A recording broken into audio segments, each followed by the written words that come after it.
Chapter 1. The mysterious beginning. The lakeside villa of Markus Wei gleamed like a jewel under the moonlight. Crystal chandeliers hung from high ceilings, casting shimmering light onto polished marble floors. The soft strains of classical music flowed through the air, blending with the cheerful laughter and chatter of elegant guests. They gathered in small groups, exchanging pleasantries and toasting with glasses of fine wine. Tonight's soirée was more than just a social gathering, it was a statement of Markus Wei's prominence. At the center of the grand hall, Markus stood in a sleek black suit, exuding confidence, though a hint of unease flickered in his eyes. While he smiled and shook hands with familiar faces, he discreetly glanced at his watch. "Lucas, have you noticed anyone suspicious?" Markus asked quietly as Lucas, his assistant, approached him. "No, sir. All the guests are on the invite list." "Good, but stay vigilant. I can't shake this strange feeling tonight." Lucas nodded and stepped back, allowing Markus to continue mingling. But a few minutes later, Markus paused, his gaze fixated on the windows leading to the garden. Something seemed to unsettle him. About an hour later, the party began to dwindle. Some guests were leaving, while others gathered around Amelia Wei, Markus's wife, for conversation. Amelia, a graceful woman with impeccably styled hair and a wine-colored evening gown, scanned the room with a worried expression. "Where is Markus? I haven't seen him for a while," she quietly asked Lucas, who stood nearby. "I believe he's in the study. He mentioned needing to check on something and said he'd return shortly." Amelia frowned, a trace of irritation crossing her face. "Go see what he's doing." Lucas nodded and made his way toward the hallway leading to the study. The heavy wooden door was slightly ajar, and a soft golden light spilled through the gap. As he stepped inside, Lucas froze at the doorway, his heart racing. Markus's phone lay shattered on the polished wooden floor, and beside it was a small but unmistakable drop of dried blood. "Mrs. Wei, there's a problem," Lucas said shakily as he returned to the hall. Amelia entered the study with Lucas, her eyes widening in shock at the scene before her. Markus's phone lay in ruins, its screen fractured. The room was eerily silent, save for the rustling leaves outside the slightly open window. "Where is he?" Amelia demanded, her voice sharp as a blade. I don't know. This is what I found when I came in," Lucas stammered. Amelia immediately called security. The entire villa was soon on high alert. The remaining guests were asked to stay for questioning. Some began whispering about Markus's mysterious disappearance. Meanwhile, Daniel Scott sat in his modest office in the city center. A worn desk lamp cast a dim yellow glow over stacks of files. The ringing of the phone interrupted his concentration. Daniel picked up the receiver, and a woman's voice came through the line. "Detective Scott, this is Amelia Wei. My husband has gone missing. I need you to come immediately." Daniel paused for a moment before responding in a calm, firm voice. "I'll be there in 30 minutes. When Daniel arrived at the lakeside villa, the tension was palpable. Security personnel moved about briskly, while Amelia stood in the center, her face a mix of worry and frustration. "Mr. Scott, thank you for coming," Amelia said, extending her hand but unable to hide her impatience. "My husband, Markus Wei, has disappeared. I believe he's been kidnapped. This is not normal." Daniel nodded, his sharp gaze taking in the room. "I'll need all the details. When was the last time you saw him?" "About an hour ago. He said he needed to check on something in the study. But when Lucas went to find him, all he found was a broken phone and a drop of blood." "Blood?" Daniel immediately entered the study. He crouched down to examine the dried blood under the light. It was small but undeniably human. "This window, was it open or closed when Lucas found it?" Daniel asked, not looking up. "Slightly open," Lucas replied. Daniel looked out into the dark garden. A cold breeze carried the scent of damp earth and grass. Stepping outside, he swept his flashlight across the soft lawn. Near a side gate, he spotted faint footprints leading to a car parked in a shadowy corner. Daniel noted the license plate. Back in the study, Daniel requested access to the security footage. However, the footage covering Markus's disappearance had been expertly erased, deepening his suspicions. This was no ordinary disappearance. Amelia approached Daniel, her eyes locked on his. "What do you think is happening?" "It's too early to say," Daniel replied. "But one thing is certain. This was planned." As Daniel left the study, he addressed Amelia with a resolute tone. "I'll need to examine Markus's office in the city. Notify me immediately if anything else happens." At Markus's office, Daniel discovered a threatening letter hidden in a desk drawer. The message was brief but ominous. "The traitor must pay. The moonlight shall judge you." At the bottom of the note was a cryptic signature. Luna. Daniel held the letter, his expression thoughtful. A secret from Markus's past was beginning to surface, but uncovering the full truth would require delving deeper into his life. Chapter 2. First Suspicions. The lakeside villa was quiet after the party. The security team had been reduced, leaving only a few guards stationed around the premises. The remaining guests, asked to stay, were scattered across the grand hall, each finding a corner to await further news. Amelia Wei sat in an armchair, her gaze fixed on the large window where the distant lake mirrored the moonlight. She said nothing, but the worry etched on her face was unmistakable. Daniel Scott re-entered the main hall after inspecting the garden and the library once more. In his hand was a small notebook where he had recorded every observation. Standing in the center of the hall, Daniel's eyes scanned the faces around him. It was clear he needed to resolve the inconsistencies in the statements he had collected. Mrs. Wei, Daniel approached Amelia and took a seat across from her. I need you to recount exactly what you know about tonight, starting from the beginning of the party until you realized Mr. Wei was missing. Amelia looked up at Daniel, her eyes slightly red from lack of sleep. Markus had been anxious all week. He didn't say much to me, only that he had some matters to handle. Tonight, he seemed more tense than usual. I asked him about it, but Markus just assured me that everything would be fine. Did he receive any calls or meet anyone unusual during the party? No, not at all. Markus only spoke to a few familiar guests. He left around 8:30, saying he needed to check some documents in the library. That was the last time I saw him. Daniel nodded and jotted the details into his notebook. Daniel proceeded to question the remaining guests one by one. Each had their own version of the events, but certain details didn't align. A middle-aged man in a gray suit insisted that Markus had left the party earlier than 8:00. I'm certain, the man said. Markus said goodbye to me at 7:50, mentioning he had urgent business to attend to. In contrast, a server recalled something entirely different. Around 8:45, I saw Mr. Wei leaving the main hall. He was accompanied by a woman wearing a black dress and a wide-brimmed hat that concealed most of her face. Daniel frowned. Did you recognize the woman? No. I thought she was a guest, but I don't remember her face clearly. Are you sure? Daniel pressed, his tone firm. The server shook her head. I can't be certain, but I'm positive I saw him with someone. After completing the interviews at the villa, Daniel returned to Markus's office in the city. Located on the top floor of a modern building, the office boasted tight security. Yet, to Daniel's surprise, he found it alarmingly easy to enter. The security system's been disabled, Daniel muttered, his eyes narrowing as he surveyed the room. Inside, everything appeared normal, but a peculiar detail caught Daniel's attention in Markus's desk drawer. A handwritten letter hidden beneath a stack of documents. He unfolded the paper and read carefully. The traitor must pay. The light of the moon will judge you. The letter bore no date, but the handwriting was bold and deliberate. At the bottom, the name Luna was signed in red ink. Daniel slipped the letter into his pocket, his eyes narrowing. Who was Luna, and why had Markus received such a threatening note? As Daniel sifted through more documents, he uncovered a file about a suburban real estate project called Moonrise. The file detailed plans to build a large resort, but curiously, the project had been abruptly halted 2 years ago. One name appeared repeatedly in the file. Luna Taylor. Daniel picked up the file and studied it closely. Luna Taylor was listed as a key stakeholder in the project, yet there was no additional information about her. Could Luna Taylor be connected to the letter and its ominous message? While organizing the documents, Daniel's phone buzzed. An unknown number flashed on the screen. He answered but remained silent. A distorted voice came through the line. Mr. Scott, you're digging into something you shouldn't.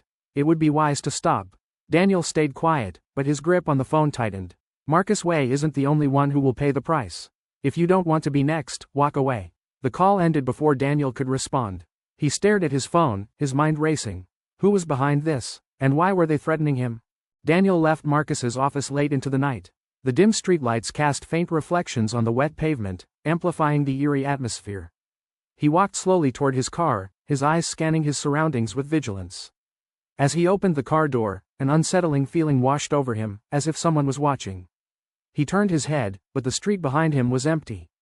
Luna, Daniel murmured, his eyes narrowing in thought. We'll meet soon enough. Chapter 3. The First Discovery. Daniel's car rolled slowly toward the seaport, its dim headlights casting a faint glow on the rows of cold, lifeless shipping containers. The stifling air mixed with the chill of the sea, giving Daniel the feeling of stepping into a mist of uncertainty. He parked near Pier 7, where Tommy Harris, the witness who claimed to have seen Markus Wei on the night of his disappearance, was waiting. Tommy Harris, a weary-looking middle-aged man, had an air of cautiousness about him. As soon as he saw Daniel, he hurried over, rubbing his hands together nervously as if trying to conceal his anxiety. Are you Detective Scott? Tommy's voice was hoarse, worn down by years of working at sea. Yes, I need you to recount exactly what you saw that night, Daniel said, pulling a small notebook from his pocket, his eyes focused intently on the man. Tommy took a deep breath, as if steadying himself. I was working late. It must have been around midnight. I saw a black SUV parked near Pier 7. A tall man got out, and then Markus Wei appeared. There's no mistaking it, it was him. You're certain? Daniel asked, his piercing gaze probing for any sign of doubt in Tommy's words. I'm sure, but something was strange. He looked nervous, like he was running from something. The man with him seemed to be ordering him around or forcing him. They both got onto a small boat and left. I didn't see them return. Could you identify the other man?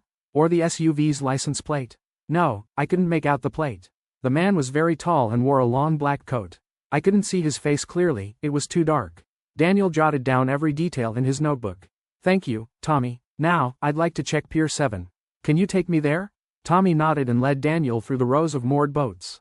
The two walked slowly across the worn wooden planks, their footsteps creaking in the quiet night, heightening the tension in the air. Tommy pointed toward the edge of the pier, where the faint yellow glow of a nearby lamp cast light over the dark water. This is where I saw them board the boat. I remember the light from their boat, it headed north. Daniel surveyed the area, his sharp eyes scanning every detail. Under the beam of his flashlight, he spotted a small dried blood stain on the wooden planks. Nearby, a piece of severed rope lay discarded. He crouched down, carefully collecting a sample of the blood with gloved hands and placing it into an evidence bag. This blood is no coincidence, Daniel murmured, narrowing his eyes as he examined the scene further. Close to the pier, he noticed faint tire tracks imprinted on the ground, leading toward an abandoned area nearby. Daniel followed the trail, a sense of foreboding growing within him.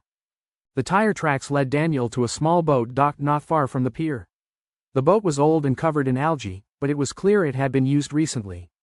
The engine was still slightly warm, and muddy footprints marked the deck. Daniel stepped cautiously onto the boat, his flashlight illuminating the dark interior. The air inside the cabin was thick with a nauseating stench, pungent and unmistakably like rotting flesh.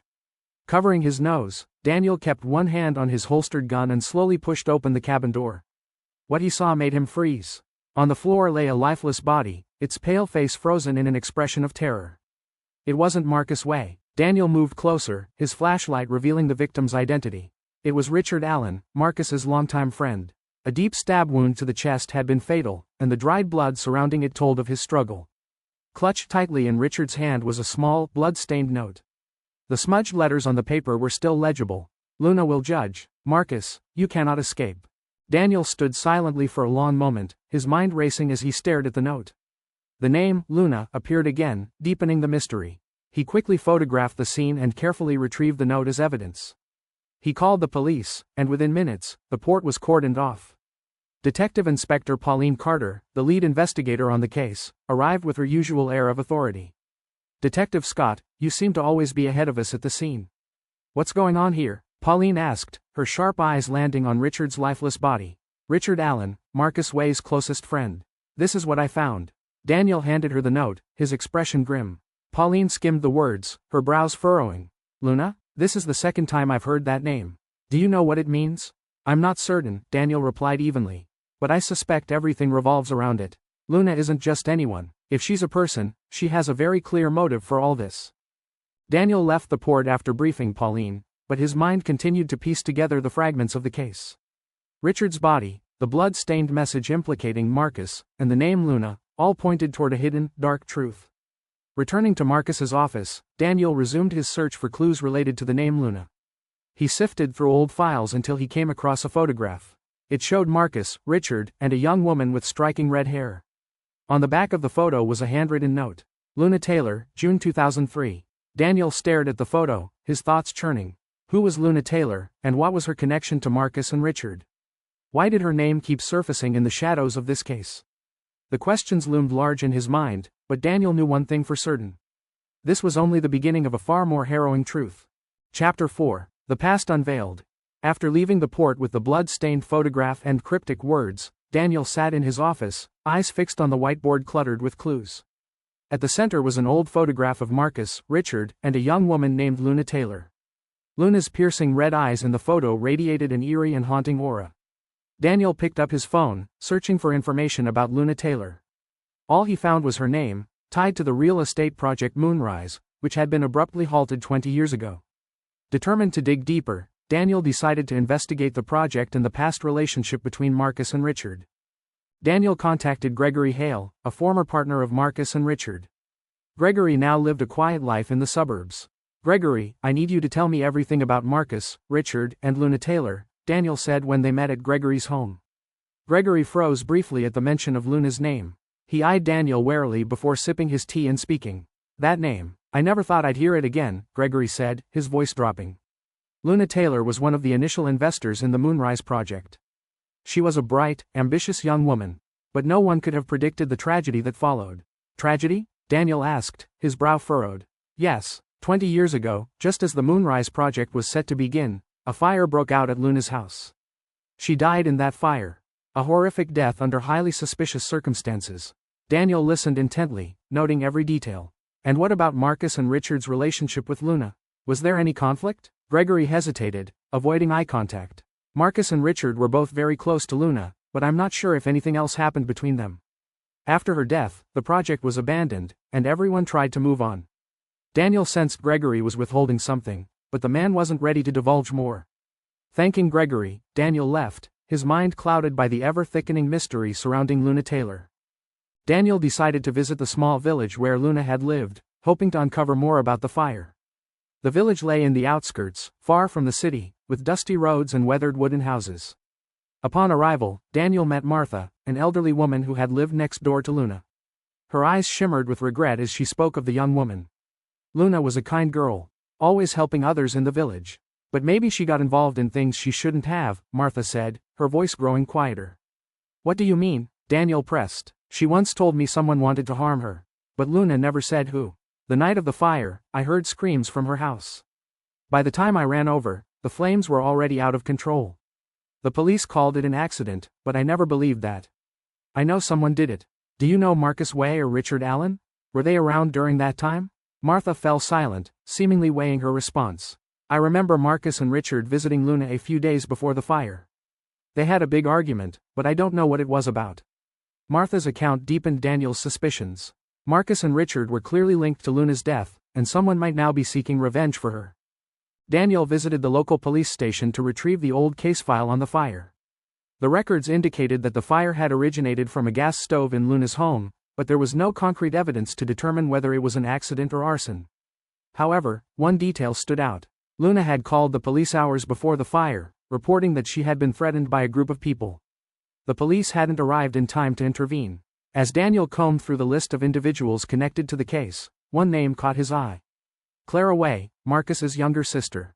Clara had worked on the Moonrise project but abruptly withdrew after Luna's death. Returning to the city, Daniel sought out Clara Wei. He found her living in a modest apartment in the downtown area, far removed from the wealth of the Wei family. Clara was a slender woman with sharp, cold eyes that carried a deep sadness. At the mention of Luna Taylor, her expression shifted, growing tense. "I don't want to talk about that," Clara said, her voice hoarse. "But I need the truth. Luna died under mysterious circumstances, and now Markus is missing. Is it all connected to her death?" Clara remained silent for a long time, her hands trembling as she held her tea. "I don't know what really happened that night. But I do know Markus and Richard were hiding something. They argued with Luna many times before she died." Although Clara refused to elaborate further, her words confirmed one critical fact. Markus and Richard had directly clashed with Luna before her untimely death. Back in his office, Daniel sat before his board of notes. The case was growing increasingly complex, with secrets from 20 years ago slowly surfacing. Who was Luna Taylor, truly? What had Markus and Richard done to make her a target? Was Clara involved in the fire? Daniel knew that solving this case would require delving deeper into the past of everyone involved. But the further he dug, the more he sensed danger lurking at every turn. Chapter 5: Signs of Danger.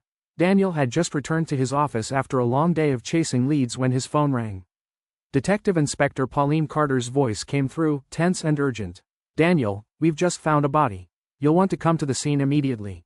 Daniel left the office without hesitation.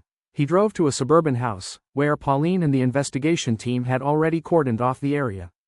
The house belonged to Leonard Gray, one of the guests at Markus Wei's party. As Daniel stepped inside, the scene before him sent a chill down his spine. Leonard Gray was slumped in a chair, his throat slashed. Blood pooled across the floor, but what caught Daniel's attention was the message scrawled in blood on the wall. "You're next." Pauline approached him, her face grave. "We didn't find any fingerprints. The killer was meticulous, almost no trace left behind." Daniel stared at the message, a shiver running down his spine. "Next, does that mean me?" Pauline remained silent, but the look in her eyes confirmed she had the same thought. Daniel began examining the room where Leonard was murdered. He noticed a cup on the table that was still warm, suggesting Leonard had met the killer shortly before his death. The cup contained coffee, but Daniel detected a faint, unusual scent.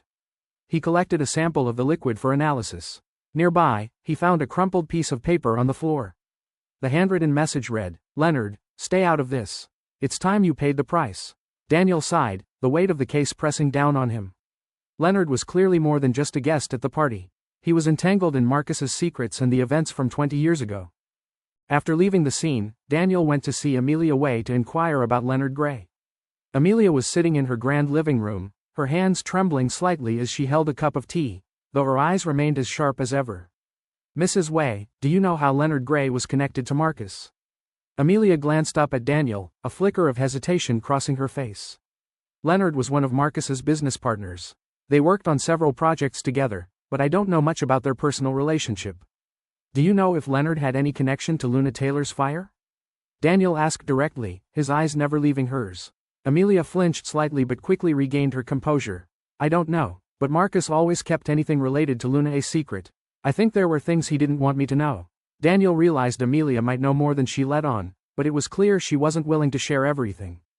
Returning to his office, Daniel found an envelope neatly placed at his door. There was no return address, but inside was a threatening letter. "Scott, stop before it's too late. What you're searching for will only lead to your death." At the bottom of the note was a signature he now recognized. Luna. Daniel felt his blood run cold. This was no idle threat. Someone was watching his every move, and they knew far more about the case than he'd anticipated. Later that evening, as Daniel was driving home, he noticed a large truck appear in his rearview mirror. Its headlights blazed intensely, forcing Daniel to squint. Unease crept over him as the truck began to tailgate his car, deliberately closing the gap. Daniel accelerated, but the truck matched his speed. Suddenly, it swerved and rammed into the back of his car. Gripping the wheel tightly, Daniel managed to regain control, but the truck didn't relent. It rammed him again. Daniel veered onto a narrow side road, trying to lose his pursuer. The dark, confined space made maneuvering difficult, but the truck finally stopped in the middle of the road, its engine idling ominously. Looking in his rearview mirror, Daniel saw no one exit the vehicle. The eerie stillness convinced him not to investigate further. Instead, he called the police and quickly left the area. The next morning, Pauline Carter visited Daniel's office. Her face was tired, but her eyes remained sharp. "Daniel, I heard about the attack last night. Do you think someone's trying to kill you?" Daniel nodded and handed her the anonymous letter. "I received this right before the attack. What do you think?" Pauline scanned the letter, her expression darkening. "We're dealing with someone extremely dangerous. They know you, and they won't stop." Daniel stayed silent, but he knew deep down that he couldn't back away. This case wasn't just a job anymore, it was a personal challenge. Determined to uncover the truth, Daniel dug deeper into the connections between Leonard Gray, Markus Wei, and Luna Taylor. Among Markus's files, he found a note referencing a secret bank account. The account was linked to large sums of money transferred to someone named MT, possibly Luna Taylor. Daniel contacted the bank to trace the account. After hours of work, he discovered a significant transfer made just before the fire that had destroyed Luna's life. The money had vanished without a trace. That evening, as Daniel left his office, he noticed a small trail of blood near the door. His pulse quickened when he saw a message scrawled on the wall in fresh blood. "You cannot escape." Daniel felt as if he were being pulled deeper into a deadly game. The killer wasn't just targeting Markus anymore. Daniel himself was now the primary target. But no matter how dangerous the situation became, Daniel knew he had to unravel the truth. Only by exposing the secrets behind this case could he put an end to the chain of tragedies. Chapter 6. The Mysterious Predator. Early the next morning, as Daniel stepped out of his apartment, he noticed a white envelope lying at his door. There was no return address, only a handwritten line on the front. Final warning, stop before it's too late. Daniel opened the envelope to find a typed message. "Markus is still alive, but if you continue this investigation, both he and you will die. This is your only chance to walk away." Beneath the text was a familiar symbol, the crescent moon. Daniel held the note, his gaze turning pensive. The perpetrator was clearly monitoring his every move. But Markus being alive? This was the first glimmer of hope. He quickly tucked the note into his jacket pocket and called Pauline Carter. I just received a letter. We need to meet. Daniel met Pauline at their usual cafe near the police station. Sitting in a quiet corner, the dim light filtering through the windows added to the tense atmosphere. Pauline read the letter carefully before looking up at Daniel. They're watching your every step, Daniel. If Markus is alive, it only proves that this case is far more complex than we thought. Daniel nodded. I don't think this is a simple kidnapping. The perpetrator wants Markus to suffer, and maybe they want the same for me. This is a twisted game of cat and mouse. Pauline thought for a moment. But we need more evidence. Do you think the truck attack on you last night is connected to the person who sent this letter? I believe it is, Daniel replied. But for now, I want to focus on finding Markus. If he's truly alive, we need to locate where he's being held. Back in his office, Daniel spent the entire morning combing through documents related to Markus and his former associates. Among the old files, he found an intriguing clue. A small piece of paper tucked inside Markus's notebook. The handwritten note bore a single address. 14 Riverside Street. Daniel quickly searched the address and discovered it was an abandoned warehouse on the outskirts of the city. The property had once belonged to Markus but was sold to a shell company years ago. When Daniel arrived at the warehouse, the eerie silence put him on edge. The creaking wooden door groaned as he pushed it open. His flashlight beam swept across the empty space, revealing thick layers of dust and a few scattered crates. Inside, Daniel found a chair bound with old ropes, as if someone had been restrained there. Nearby was a small box. Opening it, he discovered a wristwatch engraved with the initials, M.W. Markus Wei. His heart raced. This was evidence that Markus had been held here. But where was he now? Suddenly, a loud noise erupted from behind him. Daniel spun around, but before he could react, a figure lunged at him. He was thrown to the ground, his flashlight skidding across the floor. Daniel grappled with the attacker in the dark. The assailant was strong and relentless, but Daniel quickly gained the upper hand. He drew his gun, pointing it directly at the man. Talk. Who sent you? Daniel demanded. The man stared back with a defiant gaze but said nothing. As Daniel stepped closer, the attacker suddenly pulled out a knife and lunged again. Daniel reacted instinctively, firing his weapon. The gunshot echoed through the warehouse, and the man collapsed to the ground. Daniel checked the man and confirmed he was dead. Searching his pockets, Daniel found a phone. On it was a recent text message. Ensure he doesn't leave the warehouse. If you fail, you know the consequences. The message had no sender listed, but it was clear someone was orchestrating everything from the shadows. Daniel called Pauline, reporting the attack and requesting a team to examine the scene. On his way back, Daniel's phone rang unexpectedly. The caller ID displayed an unknown number. Answering, he was met with a distorted voice. Scott, you're getting closer, but you'll never find Markus. Remember, everything has a price. You've been warned. Daniel remained silent, trying to discern any clues from the voice. But before he could respond, the call disconnected. This time, Daniel felt the danger closing in. The perpetrator wasn't just trying to stop him, they were laying a trap. Continuing his research, Daniel focused on the name Luna Taylor. Among the old documents, he discovered a letter Luna had written to Markus before her death.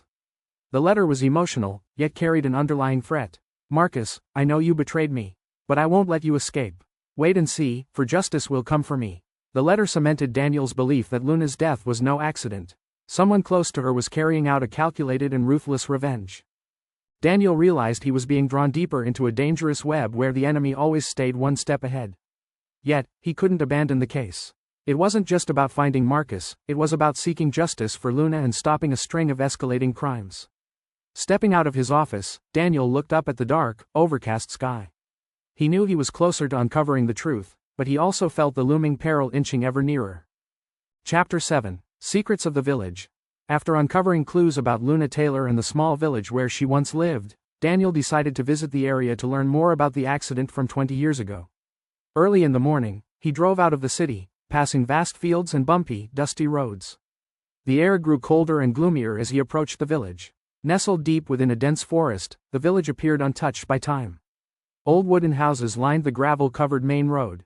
The atmosphere felt desolate, as though time had forgotten this place. The few villagers Daniel saw along the way eyed him with suspicion and wariness. Daniel stopped in front of a small roadside cafe. The owner, an elderly woman with silvery white hair, greeted him cautiously. Good morning, Daniel began. I'm Detective Scott. I'm investigating a case related to Luna Taylor. Do you know her? The woman froze at the mention of Luna's name. She set her cup of tea down, her expression darkening. Luna? Who here wouldn't know her? But her story is long gone. Why would you want to bring it up again? I need to know what happened the night of the fire. Some say it wasn't an accident, Daniel replied, his tone sharp. The woman remained silent for a long moment, as if weighing whether or not to speak. Finally, she lowered her voice. Luna was a good girl, but not everyone here thought so.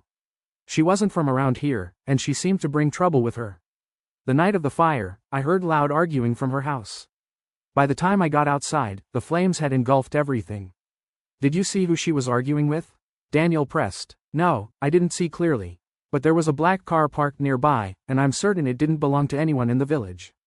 Leaving the cafe, Daniel followed the woman's directions to the home of Henry, an elderly man who had been Luna's neighbor.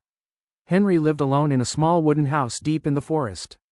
When Daniel knocked, a frail, silver-haired man appeared at the door, his eyes scrutinizing the visitor. You're Henry, correct? I need to talk to you about Luna Taylor, Daniel said directly. Henry sighed and stepped aside to let Daniel in. The house was filled with old photographs, many of which depicted scenes of the village and its former residents. Luna was a good girl, but she got involved in things she shouldn't have, Henry began, his voice raspy. Markus and Richard came here many times to see her. I don't know what they talked about, but it seemed like they wanted her to keep quiet about something. Keep quiet? What do you mean? Luna knew a big secret, and I think that's why she was killed. The night of the fire, I saw Markus and Richard leaving her house, looking very tense. Not long after, the house went up in flames. Daniel jotted down every detail. Do you think they started the fire? Henry shook his head. I can't say for sure, but I know they weren't innocent. Henry led Daniel to an abandoned house on the edge of the village where Luna had lived before her death. The house had been deserted since the fire, leaving behind only charred walls and a musty odor. Daniel stepped inside, his flashlight scanning the dark corners. On the floor, he found remnants of the fire, charred wooden pieces and a silver necklace buried in the ashes. The pendant was engraved with the initials Lt. Luna Taylor. Nearby, he discovered a partially burned notebook. Though many pages were damaged, some entries were still legible. Luna had recorded the threats she received from Markus and Richard. Markus promised to protect me, but now I can't trust him. If I disappear, know that they're the ones who did it. Daniel clenched the notebook, a wave of determination washing over him. Luna had known she was in danger. But who had truly orchestrated the fire? As Daniel was leaving the village, a young man stopped him. Introducing himself as Elliot, he claimed to have crucial information about Luna. I'm Luna's cousin, Elliot said, his expression grave. She told me about Markus and Richard's secrets. They tried to silence her with money, but when she refused, they took another approach. Another approach? What do you mean? She was threatened, and I believe they set the fire to kill her. But I don't have any proof. Daniel studied Elliot, trying to gauge his sincerity. Do you know what Markus and Richard wanted her to stay silent about? Elliot nodded. It was about the Moonrise project.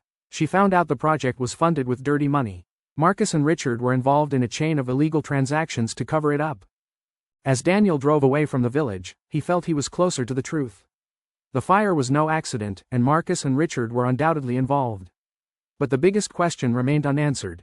Who was behind the current murders? Back in the city, Daniel knew time was running out. Markus was still missing, and the killer seemed to be preparing their next move. The pieces of the puzzle were falling into place, but Daniel would have to act quickly if he hoped to stay ahead of the danger. Chapter 8. Confronting the suspect. Returning from the village with vital information about the old fire, Daniel's mind swirled with unanswered questions. Who was truly behind the fire? And why was Luna targeted? Following a list of Markus's former acquaintances, Daniel arranged to meet Frederick Lang, a former partner in the Moonrise project and someone present at the party on the night Markus disappeared. Frederick now resided in a sprawling mansion outside the city. When Daniel knocked, Frederick appeared calm but couldn't hide the tension in his eyes when Markus and Luna's names were mentioned. Mr. Lang, Daniel said, his gaze locked on Frederick. I need to talk to you about Markus Wei and what happened with the Moonrise project. Frederick hesitated briefly but eventually invited Daniel inside. I don't know much, but if you have questions, I'll answer. Seated across from Frederick in a grand living room, Daniel noticed the man's slightly trembling hands as he held a glass of whiskey. What did Markus tell you about Luna Taylor? Daniel asked directly. Frederick paused before replying. Luna was an ambitious young investor, but she shouldn't have been involved in Moonrise. Markus and Richard brought her in, thinking she'd be beneficial, but she uncovered things she wasn't supposed to know. What things? The Moonrise project was funded through illicit money. Markus and Richard used Luna as a cover for their shady transactions. But when Luna found out, she threatened to expose everything. Daniel took notes, sensing Frederick wasn't revealing the whole truth. And then, the fire happened right after she made those threats. Do you know who was responsible? Frederick set his glass down, fear flashing in his eyes. I don't know. That night, I just heard her house burned down. But I know Markus and Richard argued with her beforehand. Daniel leaned in closer. Mr. Lang, if you don't tell the truth, you could be the next target. Someone is killing each of you, and I'm sure you know why. Frederick leaned back, exhaling heavily. I don't want to die, detective. But if I tell the truth, I'll be signing my own death warrant. Hours after the meeting, Daniel received a call from Detective Pauline Carter. Daniel, we just found Frederick Lang's body. He was murdered at his home shortly after you left. Daniel raced to the scene, guilt weighing heavily on him. If he had stayed longer, Frederick might still be alive.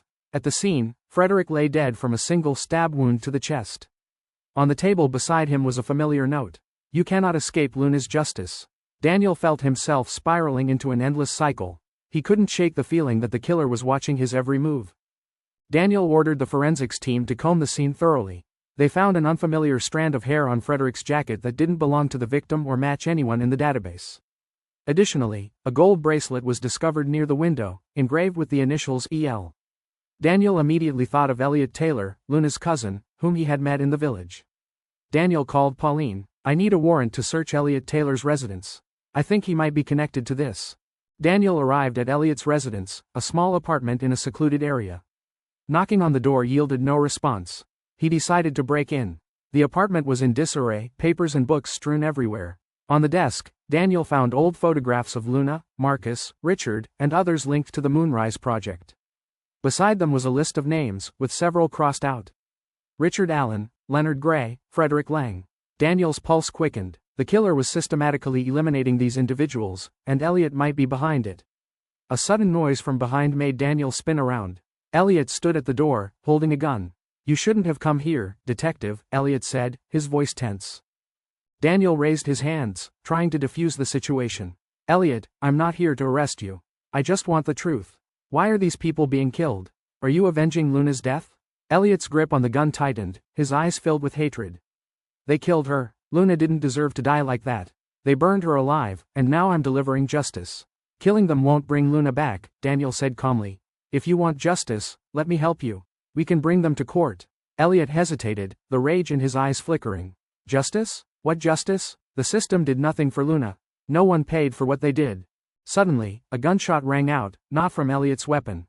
Elliot collapsed to the floor, blood pooling from his chest. Daniel turned to see Pauline Carter at the door, her gun drawn. Are you okay, Daniel? Pauline asked, her voice laced with concern. Daniel nodded, but his heart felt hollow. Elliot had been a key link, and now all clues seemed lost with him. Looking down at Elliot's lifeless body, Daniel wondered if there was any way to end this tragedy before more lives were claimed. Chapter 9. A warning from the villain. Daniel returned to his office in the evening after spending the entire day sifting through clues related to the case. As he set down his bag, his phone buzzed with a message from an unknown number. The message contained only one sentence. Tonight, Warehouse 17, Northern Industrial Zone. Come alone if you want Markus to live. Daniel's heart raced. This might be his only chance to find Markus, but he also knew it could be a trap set by the perpetrator. Checking his gun and packing extra ammunition, Daniel called Detective Inspector Pauline Carter. I just received a message. Markus might be at Warehouse 17 in the Northern Industrial Zone. But I think it's a trap, Daniel said. Pauline paused before responding. Don't go in alone, Daniel. I'll send a team to back you up. No. The perpetrator demanded I come alone. Any movement from the police and Markus might be in danger. I'll stay in touch. Daniel ended the call, his eyes filled with determination. The Northern Industrial Zone was vast and desolate, with rows of old warehouses lining the gravel road. Daniel parked his car about 100 meters from Warehouse 17 and approached silently. The warehouse door creaked as he pushed it open. His flashlight beam swept across the empty space inside. It was abandoned, with dusty crates scattered around. In the center of the warehouse stood a small table. On it lay a wristwatch engraved with the initials LT. Luna Taylor. Beside it was a brown envelope. Daniel opened it and pulled out a piece of paper. You're on the right track, but the answer isn't here. If you want Markus to live, come to the Black Forest at dawn. Alone. Daniel felt as if he were being toyed with. The villain wasn't just leading him into danger, they were playing a cat-and-mouse game, pushing his nerves to their limit. As he left the warehouse, Daniel sat in his car, turning the note over in his hands. The villain was guiding him step by step, but why hadn't they acted yet? Was Markus truly being held somewhere? Or was this just a ploy to buy time? Daniel called Pauline. I need to analyze the watch I found. It belonged to Luna Taylor, but I want to know if there are any fingerprints or DNA on it. Understood. I'll send someone to retrieve it. But Daniel, be careful. The villain clearly wants you to play by their rules, Pauline replied, her voice filled with concern. The next morning, Daniel drove to the Black Forest, a dense and rarely traveled area on the outskirts of the city. The forest had a dark reputation, having been the site of numerous mysterious incidents, which gave it an eerie and foreboding atmosphere. Daniel ventured deeper into the forest, sunlight barely piercing through the thick canopy. His hand rested on his gun, every sense on high alert. After about 20 minutes, he spotted a small wooden cabin hidden among the trees. The cabin door was slightly ajar, and the interior was pitch dark. Daniel pushed the door open and swept his flashlight across the room. No one was there, but on the table was a phone with a video already playing. In the video, Markus was tied to a chair, his face pale and frightened. A distorted voice echoed from the phone. Scott, you're late, but don't worry, you'll see Markus soon.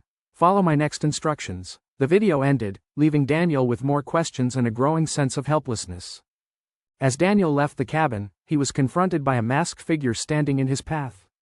The person held a large knife in their hand. Who are you? Daniel demanded, his gun at the ready. The masked figure didn't respond but charged at him. Daniel sidestepped and fired a shot into the attacker's leg. They collapsed to the ground but continued crawling toward him, seemingly impervious to the pain. Daniel crouched down and removed the mask, but before he could see their face clearly, the attacker used a concealed knife to end their own life. Damn it, Daniel muttered. The assailant was clearly not the mastermind but another pawn in this cruel game. Back at the police station, Pauline was waiting with the results of the watch analysis. Daniel, we found fingerprints on the watch. They belong to a woman named Emily Taylor. Daniel's eyes narrowed as he recalled rumors of Luna having a daughter. Emily Taylor might be Luna's child, and the one orchestrating everything. Emily, she's avenging her mother, Daniel said, his voice heavy with realization. Pauline nodded, but if she's the mastermind, why leave so many clues? She's either toying with you or has a deeper plan we haven't uncovered. Daniel stared out the window, his mind racing. If Emily was truly behind this, both Markus and he were in her hands. This time, Daniel knew he wasn't just up against a case of wits, he was facing a battle of survival and courage. Welcome to Fantasy Realms. Enjoy the story, and thank you for your support.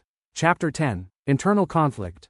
Daniel shifted his investigation toward Markus Wei's family, suspecting hidden motives that could drive the crime. Markus's family included his wife, Amelia Wei, and his stepson, Evan Wei, who had taken a significant leadership role in the family business following Markus's disappearance. Daniel began with Amelia, probing whether she had any involvement in Markus's disappearance. However, Amelia was guarded, her statements full of contradictions when discussing her relationship with Markus and Evan's role in the company.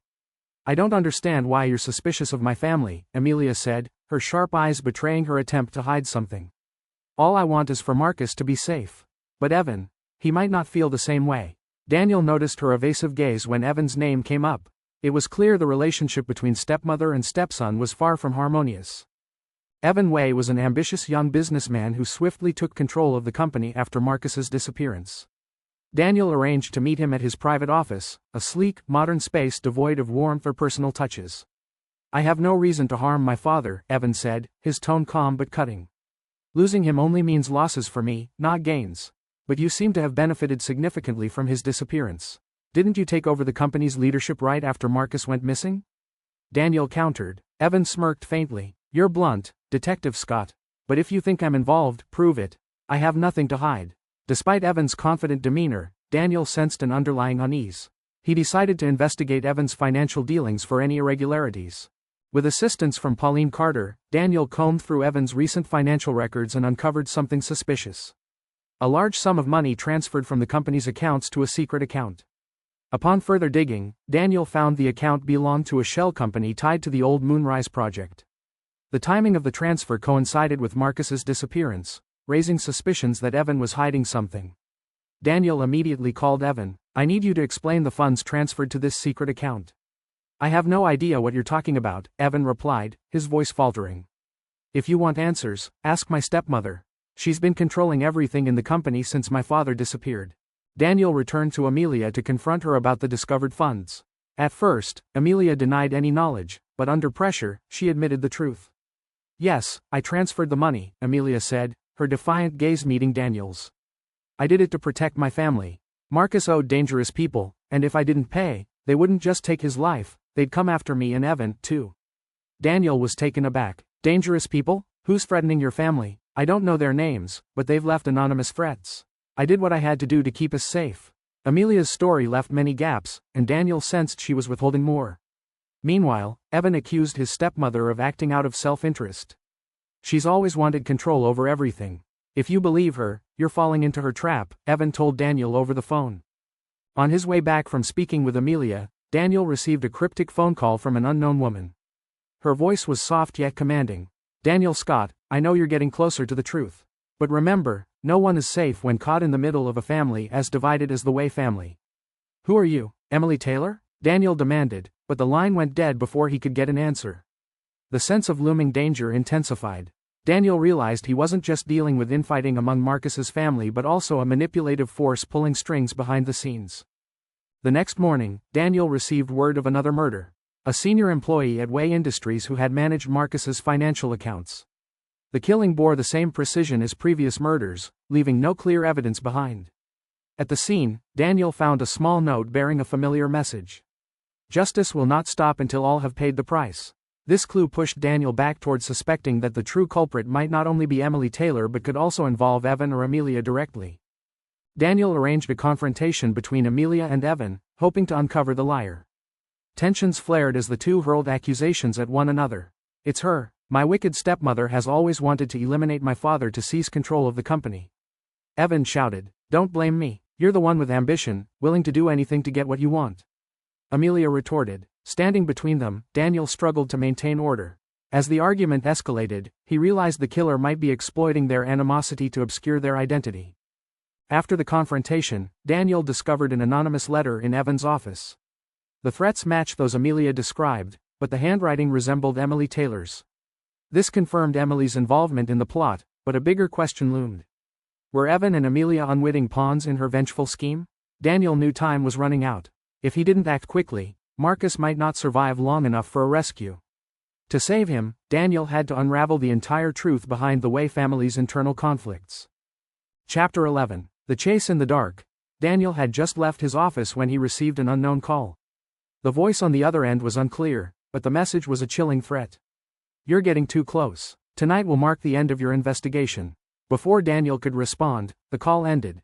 Without wasting a second, he drove to the abandoned factory on the outskirts of town, a location he believed was connected to Evan Wei, who was last seen there before disappearing.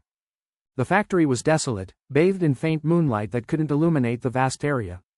Daniel stepped cautiously inside, gun drawn, eyes scanning every shadowed corner. His footsteps echoed in the cavernous space, blending with the sound of wind whistling through shattered windows. Suddenly, a figure darted across the far end of the factory, fast as lightning. Daniel immediately gave chase, his steps pounding against the old tiled floor. The figure led him through dark hallways, up a staircase, and into a small room before vanishing. Inside the room, Daniel found it empty except for a chair in the center and a wall covered in photos of Markus Wei, Luna Taylor, and others linked to Project Moonrise. Red scrawls adorned the wall. Justice for Luna. All must pay. Daniel snapped pictures of the scene with his phone, realizing he had stumbled upon the villain's planning space. Danger loomed as a loud crash echoed behind him. Turning around, Daniel saw a masked man charging at him with an iron rod.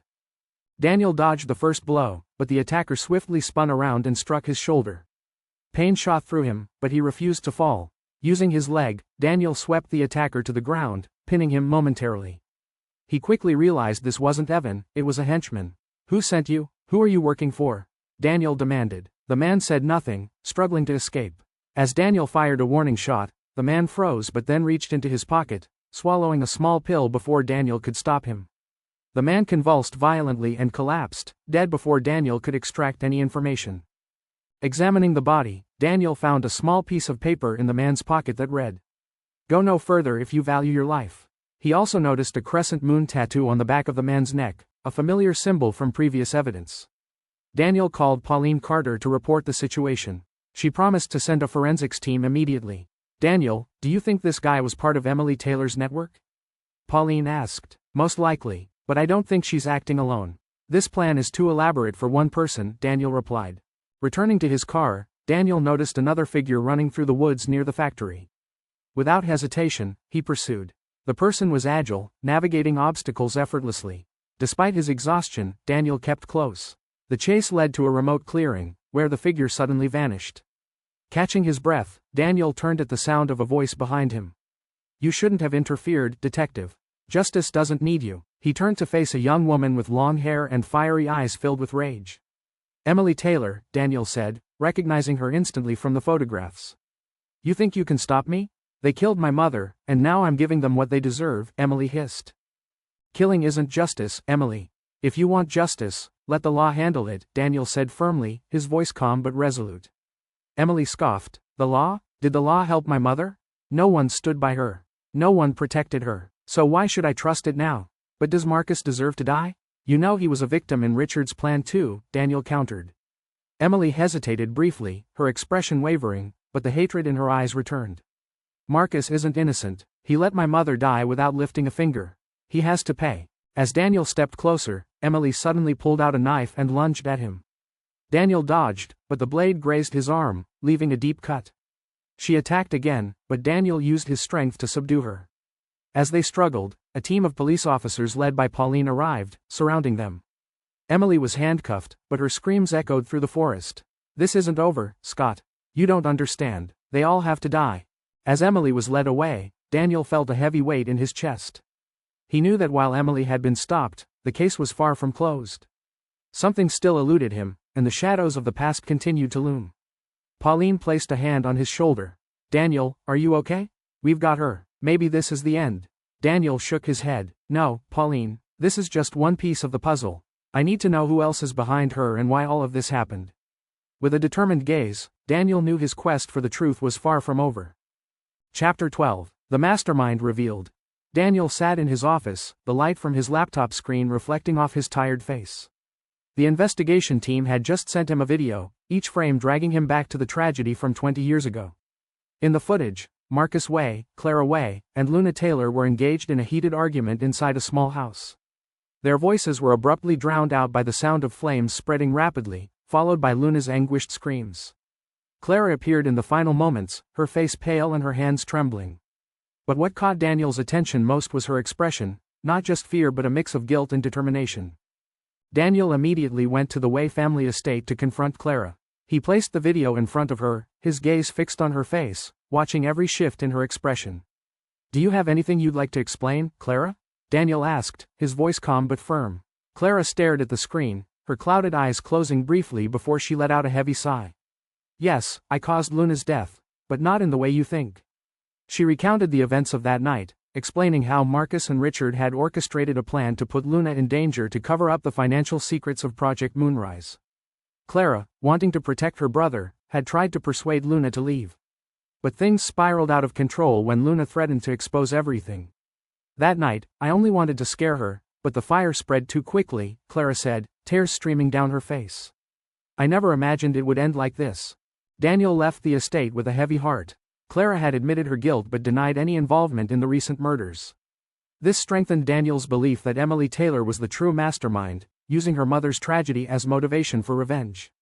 Determined to locate Emily, Daniel dug into her old files and searched for her current whereabouts. Pauline Carter assisted, providing information on Emily's recent activities.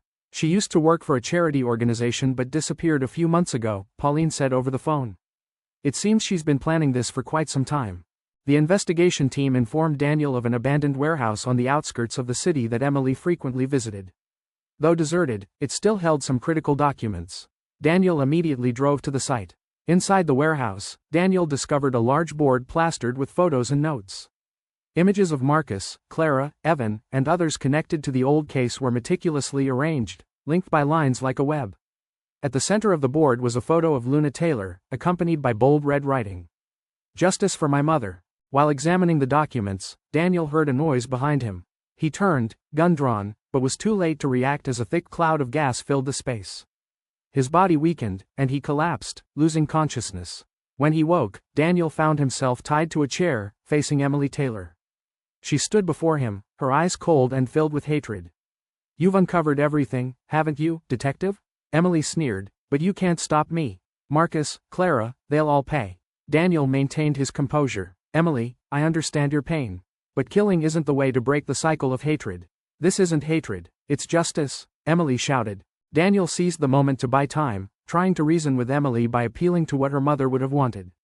"Your mother wouldn't want this, Emily. Luna fought for the truth, not for vengeance. You're becoming the very thing you despise," Daniel said. Emily hesitated for a moment, her anger flickering into doubt. But the fury returned to her eyes. "You think I need to listen to you? You're just a detective, you can't understand the pain I've endured." Sensing her inner conflict, Daniel pressed on. "Let me help you. Together, we can bring the guilty to justice without shedding more blood." Before Emily could respond, the sound of police sirens echoed outside. Pauline and her team had arrived, surrounding the area. Emily turned to Daniel, her eyes brimming with desperation. "So, you set me up, didn't you?" "No, I didn't call them. But let us help you, Emily." "It can end here," Daniel said, his tone resolute. Emily grabbed a gun and pointed it at Daniel. "If I can't finish this, no one will." Before she could pull the trigger, Pauline tackled her from behind, disarming her.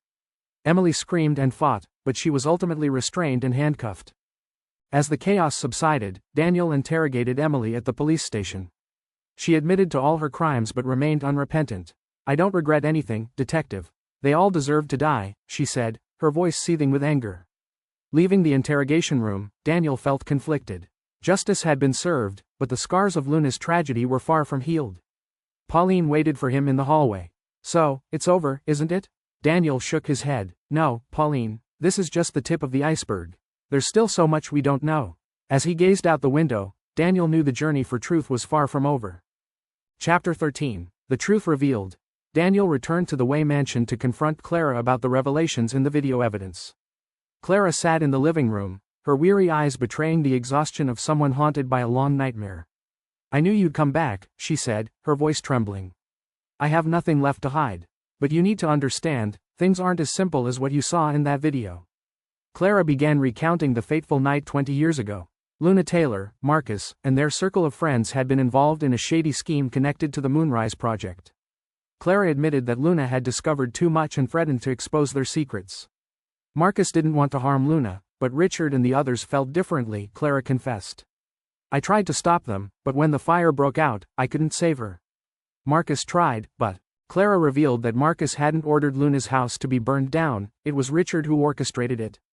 However, Markus had been coerced into silence because of his involvement in other illegal activities. "But what I didn't know," Clara continued, her voice breaking, "was that Luna had a child. Emily is her daughter. I only found out recently." Daniel was stunned by the revelation. It explained Emily's intense drive for revenge against everyone connected to her mother's death. Daniel contacted Pauline to dig deeper into Emily's background. A few hours later, Pauline provided a comprehensive file. Emily grew up in orphanages after her mother's death and was eventually adopted by a family. But at 18, she vanished from the system and reappeared under the name Emily Taylor, Pauline explained. Daniel stared at Emily's photograph. She wasn't just a child who had lost her mother, she was a victim of a system that had failed her, shaping her into who she was today. "We need to find her before this escalates further," Daniel said. Daniel decided to track down one of the last surviving members of Markus's old circle, Samuel Greer, a close associate of Richard. Samuel now lived reclusively in a small house surrounded by woods. When Daniel arrived, Samuel initially refused to cooperate, but when Daniel mentioned Luna's name, fear crept into his eyes. "Richard dragged all of us into hell," Samuel said.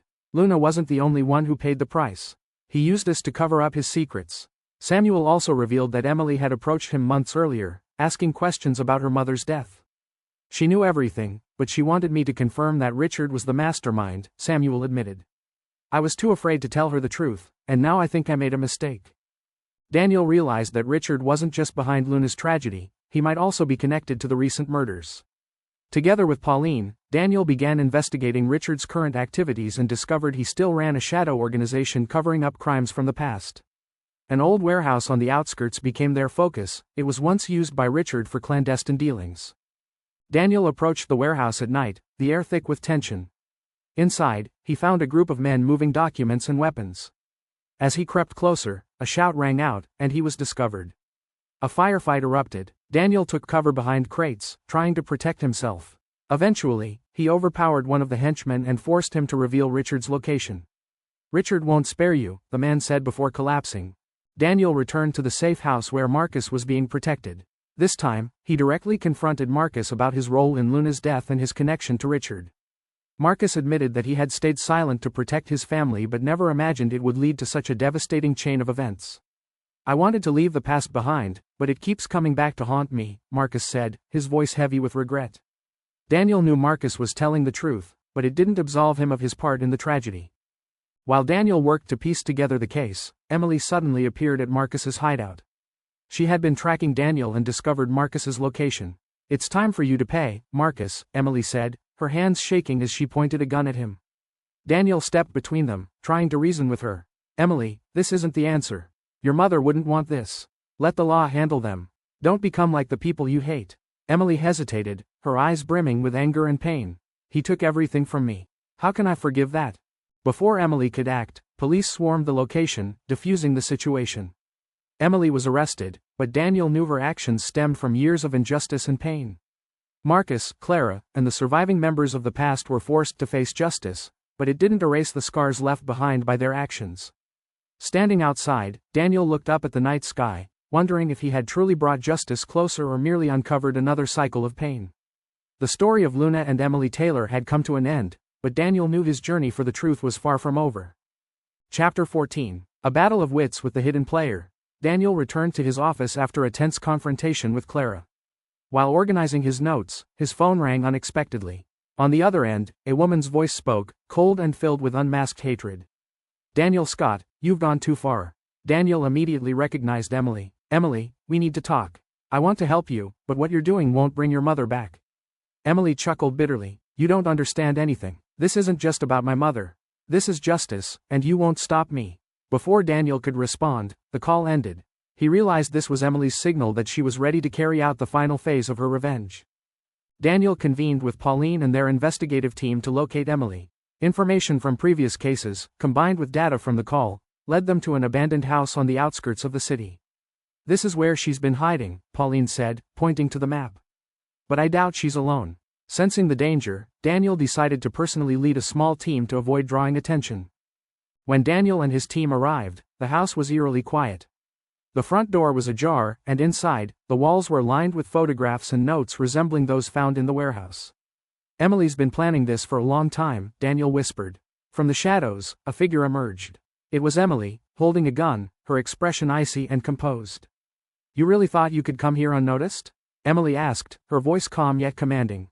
"Emily, I'm not here to arrest you. I just want to talk," Daniel said. "I know what your mother endured, and I understand your pain. But killing people isn't the way to make things right." Emily let out a bitter laugh. "Make things right? Do you think they deserve forgiveness? Markus, Clara, all of them, they destroyed my mother's life."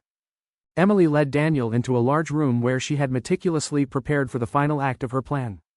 On the table were photographs of Markus, Clara, and others involved, with the words, "They will pay," scrawled in red. "Markus will be the first," Emily declared. "I've waited 20 years for this moment." Daniel tried to buy time, urging Emily to reconsider. "Your mother wanted justice, Emily, not vengeance. If you go through with this, you'll become just like them, the people you despise," Daniel said.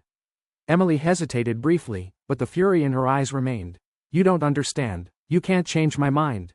As Daniel continued to reason with Emily, Pauline's team stormed the house as planned. Gunfire erupted, and chaos ensued as Emily engaged in a shootout with the police. Daniel rushed toward Emily, shielding her from the hail of bullets. "Emily, stop, you don't have to die for this."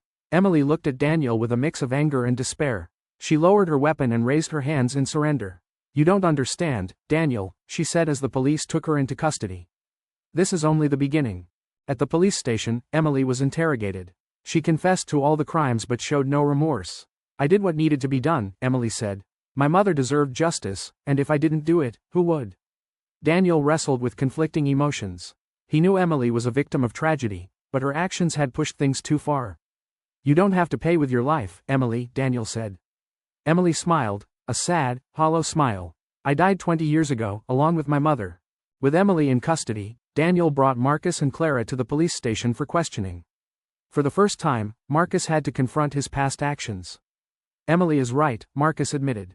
I was wrong, and I deserve to be punished. But I never wanted things to go this far. Clara remained silent, her regret evident in her eyes. She knew her decisions had contributed to the tragedy.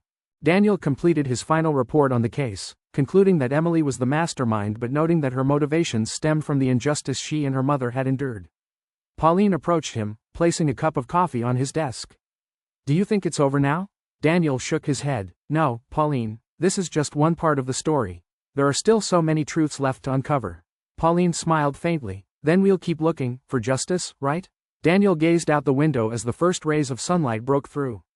He knew his journey was far from over, but he was ready to face whatever lay ahead to uncover the truth. Chapter 15. The Final Invitation. Daniel sat in his office, staring out at the gloomy sky through the window.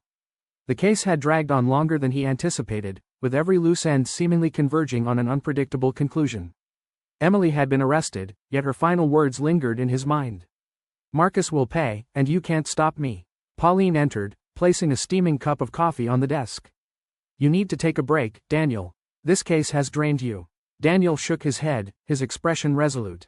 I can't stop now. Emily might be in custody, but I know she's set everything in motion to finish her plan. The next morning, a frantic call from Clara jolted Daniel awake. Markus had disappeared from his secure hiding place. I warned him not to leave, but Markus said he had to meet someone, Clara said, her voice trembling. I'm afraid Emily's made her move.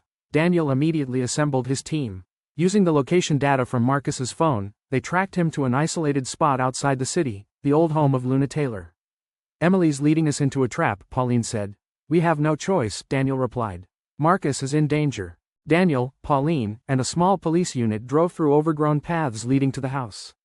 The atmosphere grew heavier with each passing mile, reminding Daniel of the tragedy that had occurred there 2 decades ago. The house emerged in the fading twilight, dilapidated and worn by time. Its scorched walls stood as silent witnesses to Luna's death. This is where it all began, Daniel murmured, his gaze somber. Inside the house, a small oil lamp cast flickering shadows on the walls. On a table sat a tape recorder, which played Emily's voice. Welcome to the final chapter, Daniel. I knew you'd come. Markus is here, and you have a chance to save him. But remember, every action comes with a price. Daniel searched the house but found no one.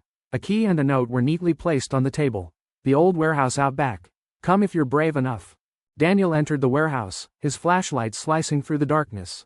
Markus was tied to a chair in the center of the room, haggard and terrified. Daniel, watch out, it's a trap, Markus shouted. Before Daniel could react, the door slammed shut. Emily stepped out of the shadows, a gun in her hand. You've done well, Daniel. But the game isn't over yet, she said, her eyes cold and piercing. Emily turned to Markus, her voice shaking with rage. Tell him, Markus. Tell Daniel how you destroyed my mother's life. Do you dare admit it? Markus remained silent, his eyes filled with regret. I was wrong, Emily. I don't deserve forgiveness, but I didn't kill your mother. I tried to save her, but things got out of control. Emily scoffed, tears streaming down her face. Save her? You call standing by and watching her burn alive saving her? Daniel stepped forward, hands raised to calm her. Emily, you've suffered enough. Don't let hatred consume your life. Let the law do its job, he urged. Emily shook her head, her voice filled with anguish. The law? Where was the law when my mother cried for help? I can only trust myself. Daniel didn't relent. You're not a murderer, Emily. You're a daughter who loved her mother. Let me help you find justice the right way.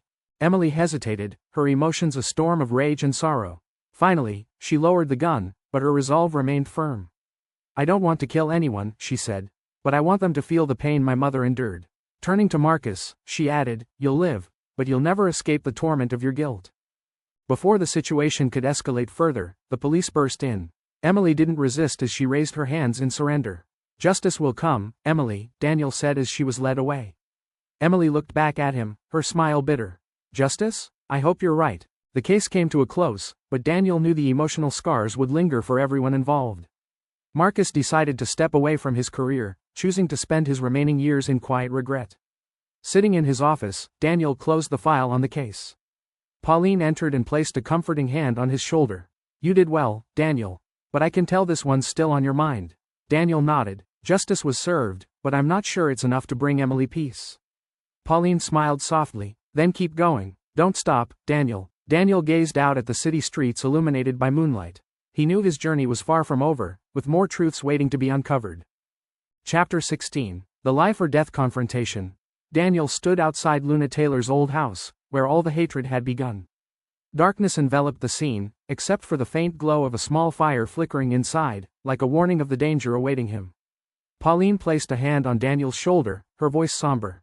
"Are you sure you want to go in alone? This could be a trap." Daniel looked at his colleague, his gaze resolute. "Emily wants me to face her directly. If I don't go, Markus could die." Clutching his flashlight tightly, he stepped inside. The creaking door revealed an interior filled with ash and rotting wood.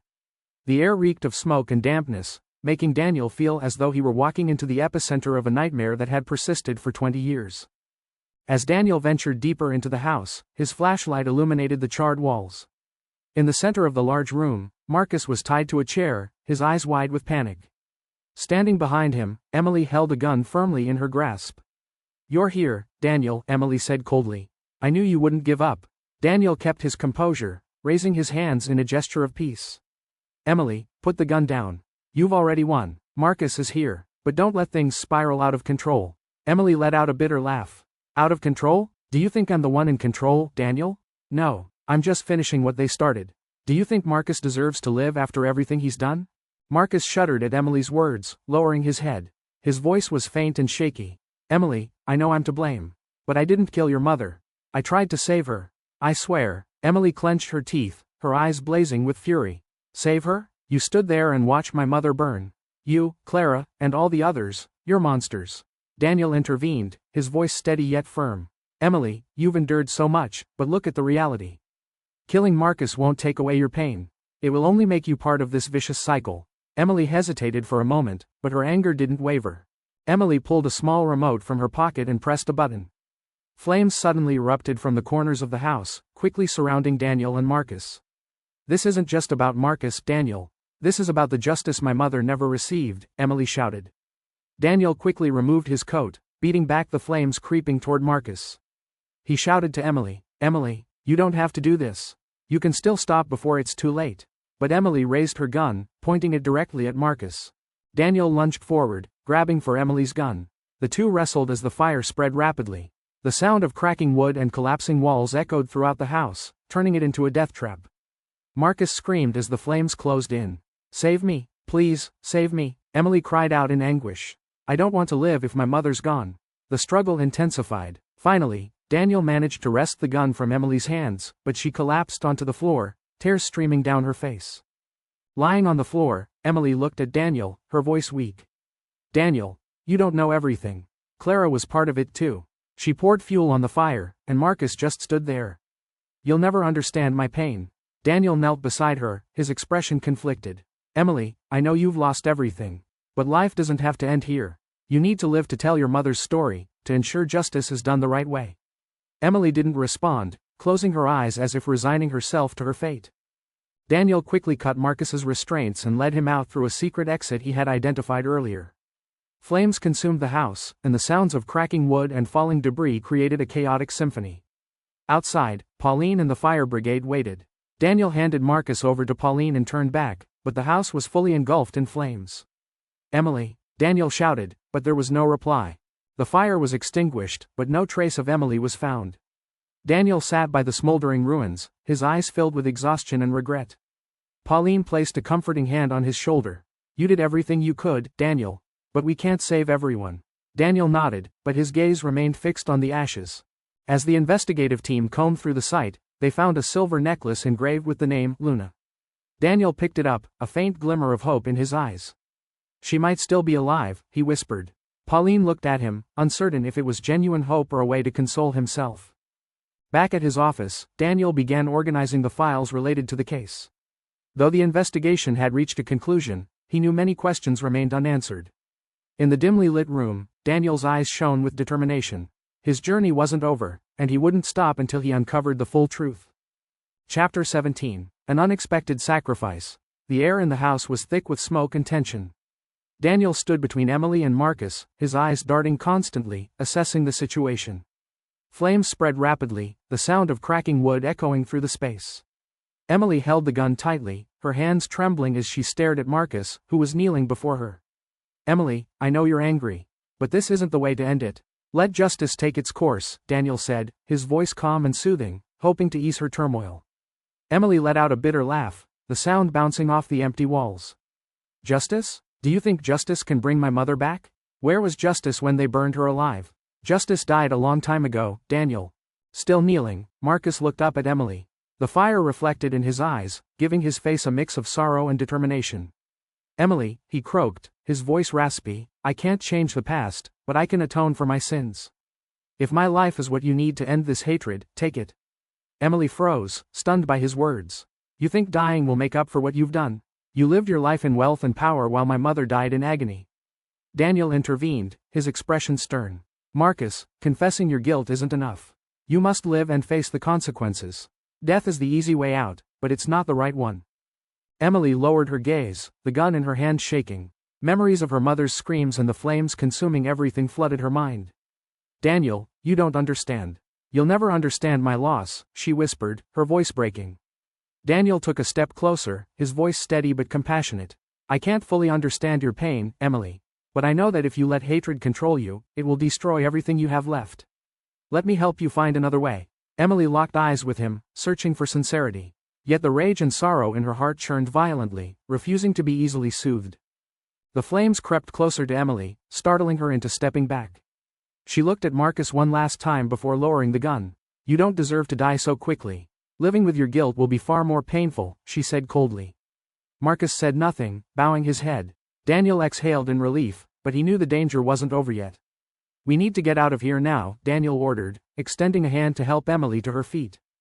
As the three prepared to leave, Markus suddenly lunged for a burning wooden beam, gripping it tightly. Markus, what are you doing? Daniel shouted. Markus turned back, his eyes resolute. I've lived my life in regret. This is the only way I can atone. Emily, I'm sorry for everything. Before Daniel or Emily could react, Markus drove the burning beam into his chest. Blood poured out as he collapsed onto the smoldering floor. Emily screamed, rushing toward Markus, but Daniel pulled her back. There's no time, we have to leave now, he yelled. The two fled the house as the flames roared behind them. Just as they reached safety, an explosion shook the ground, and the house collapsed in on itself, burying Markus beneath the rubble. Emily knelt outside the smoldering ruins, tears streaming down her face. She said nothing, staring at the wreckage in silence. Daniel placed a hand on her shoulder. Emily, you still have a chance to make things right. Don't let his death be in vain.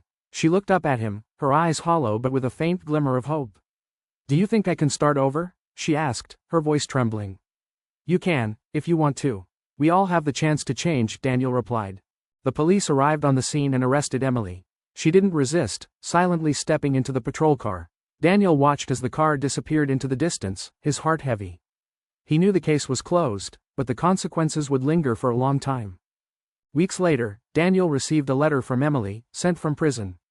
In it, she wrote, "Thank you for saving me, not from the fire, but from myself. I'll try to live, for my mother, and for what Markus did." Daniel smiled faintly as he placed the letter in a drawer.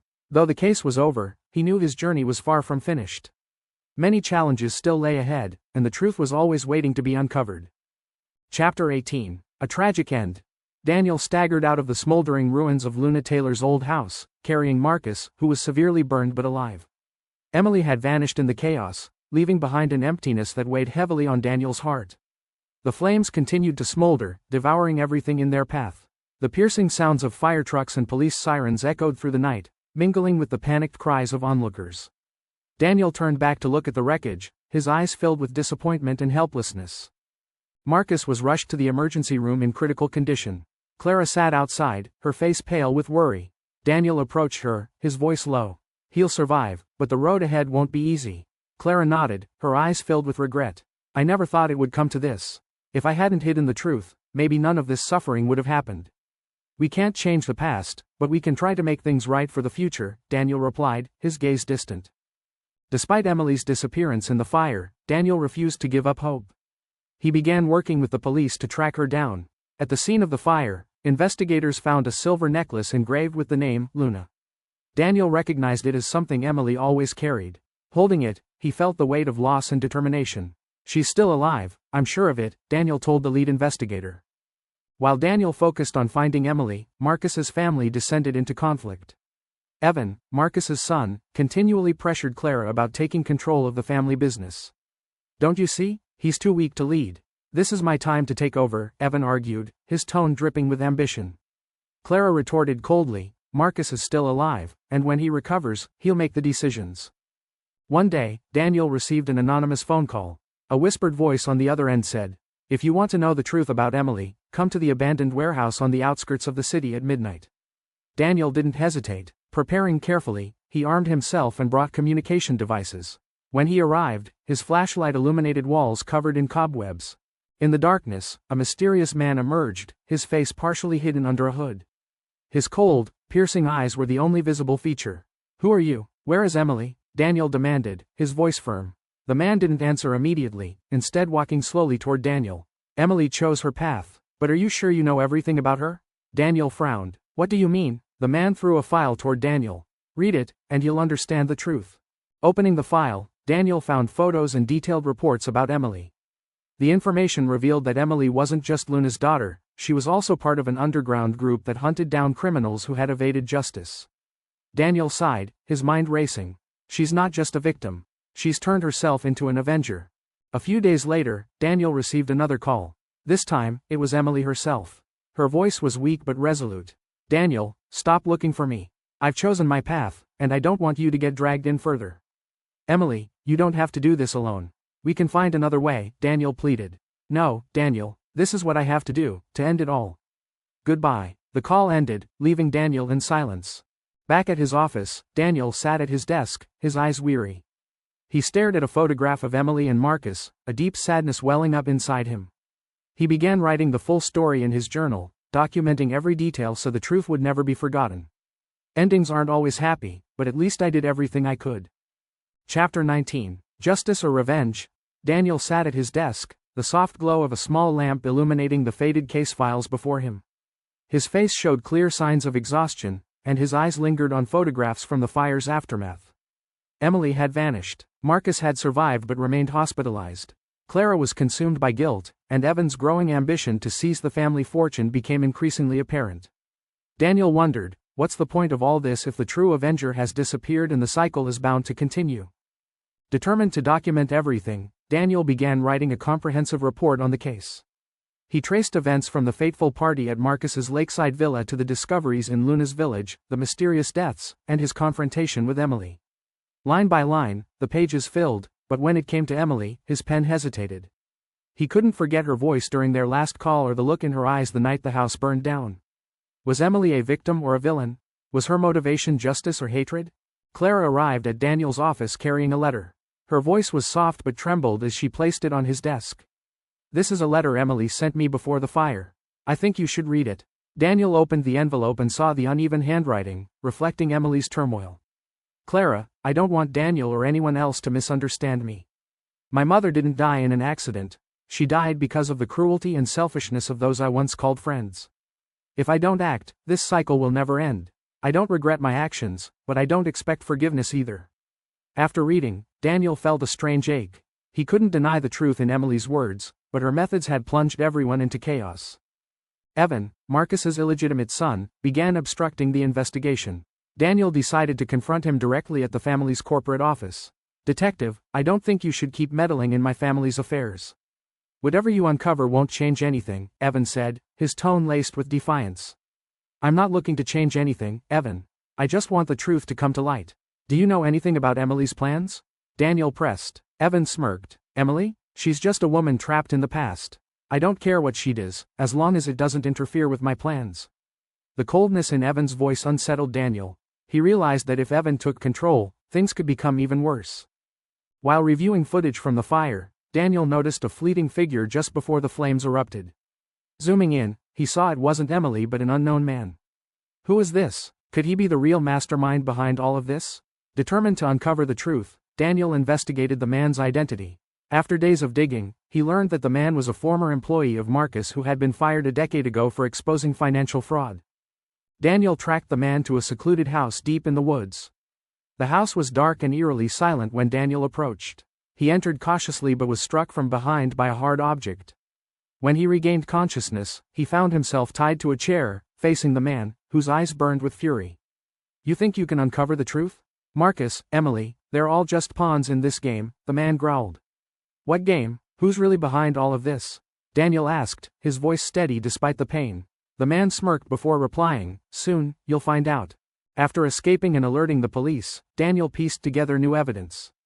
He discovered that the man had initially worked with Emily on her plans but later manipulated her trust to pursue his own agenda. The deeper Daniel delved, the more he realized this case wasn't just about Luna, Markus, or Emily. It was a web of greed and vengeance, spun over decades. Following his recovery, Markus requested a meeting with Daniel. He confessed to exploiting his connections years ago to eliminate obstacles, including Luna. "I made mistakes, Daniel. But I never thought those mistakes would lead to this," Markus admitted, his voice heavy with remorse. Daniel remained silent for a moment before asking, "Are you willing to face the consequences?" Markus nodded solemnly. Emily resurfaced unexpectedly, meeting Daniel on a rainy night. Her face no longer bore anger, only exhaustion. "Daniel, I know you've been looking for me. But I don't want to be dragged into this anymore. I just want it to end," she said softly. "Emily, you can't run forever. If you want true closure, let justice take its course," Daniel replied. Emily studied him for a long moment before nodding. Emily turned herself in. Markus faced trial, and others involved began to surface. Yet, Daniel couldn't shake a lingering unease. Has justice truly been served, or is this just a compromise to end the cycle? He wondered. Though the case was officially closed, unanswered questions lingered. Daniel knew he had done all he could, but the shadows of the past would remain etched in everyone's lives. Welcome to Fantasy Realms. Enjoy the story, and thank you for your support. Chapter 20. An ellipsis. Daniel walked slowly down the deserted street late at night. The silence was so profound that each footstep echoed clearly. A light drizzle fell, droplets gathering on his coat. A strange unease gripped him as he recalled the photo he received that morning. A blurry figure watching him from afar. The photo bore no note, no sender, yet it brought an unsettling sense of foreboding. It seemed that the case involving Markus, Emily, and Luna was far from over. Back at his office, Daniel sat at his desk, attempting to piece together a series of seemingly unrelated events. Recently, he had noticed odd occurrences. Files being moved and signs of someone breaking into the office. Reviewing security footage, Daniel spotted a shadow passing by the window the night before. The figure was tall, clad in a hooded jacket. "Who are we dealing with now?" Daniel muttered to himself. Daniel decided to consult Mike, a veteran detective and former colleague he trusted implicitly. After listening to Daniel's recounting of recent events, Mike frowned. "Daniel, do you think this case isn't just about Markus or Emily? What if it's connected to something much bigger?" Daniel sighed. "That's what I'm afraid of. But why target me now? The old case is closed." Mike gestured toward a map pinned to the wall, marked with locations Daniel had investigated before. Maybe the people involved in the past never truly disappeared. Now they're back to tie up loose ends. Daniel recalled an overlooked detail. The watch engraved with Luna, found at the old warehouse. The watch once belonged to Markus, but no one had ever explained why Emily had it. As Daniel revisited his notes, he found a small, almost forgotten entry in Luna's journal from 20 years ago. It referenced a secret partnership between Markus and a man named Oliver Black, a name that had never come up during the case. Digging into Oliver's background, Daniel discovered he was a shadowy figure in underground finance and had close ties to Markus during the early years of his business empire. Following Oliver's trail, Daniel arrived at an old wooden house deep in a secluded forest. As he stepped inside, he was immediately surrounded by 4 burly men, all armed. "You've gone too far, Daniel," a cold, gravelly voice called out. Oliver emerged from the shadows, his face emotionless. "Oliver, why now? What's your connection to Markus's case?" Daniel asked calmly. Oliver smirked. "Markus was just a pawn in a larger game. You think you've uncovered the truth, but you've barely scratched the surface.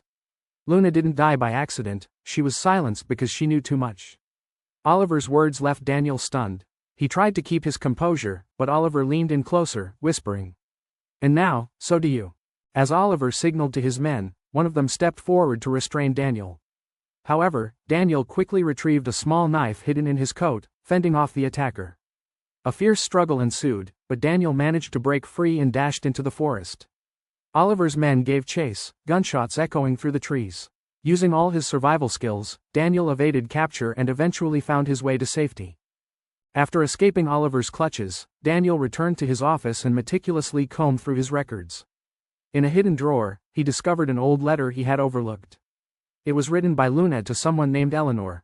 The letter revealed that Luna had uncovered an illegal transaction between Markus and Oliver involving money laundering through a large construction project.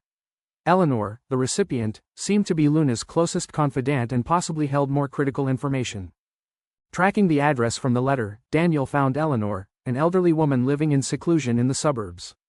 When he mentioned Luna, Eleanor broke into tears. "Luna was my only true friend. I tried to warn her, but she trusted Markus too much," Eleanor said, her voice trembling. Eleanor revealed that Oliver not only orchestrated Luna's death but also manipulated Markus for years. She handed Daniel a box filled with documents, evidence Luna had painstakingly collected. Armed with Eleanor's documents, Daniel finally had enough evidence to implicate Oliver. He contacted Mike, and together they coordinated with the police to plan a raid. In a carefully executed operation, the police stormed Oliver's hidden headquarters, arresting him and his accomplices. The greed and revenge that had fueled decades of crime were finally brought to an end. Though the case was resolved, Daniel felt no relief.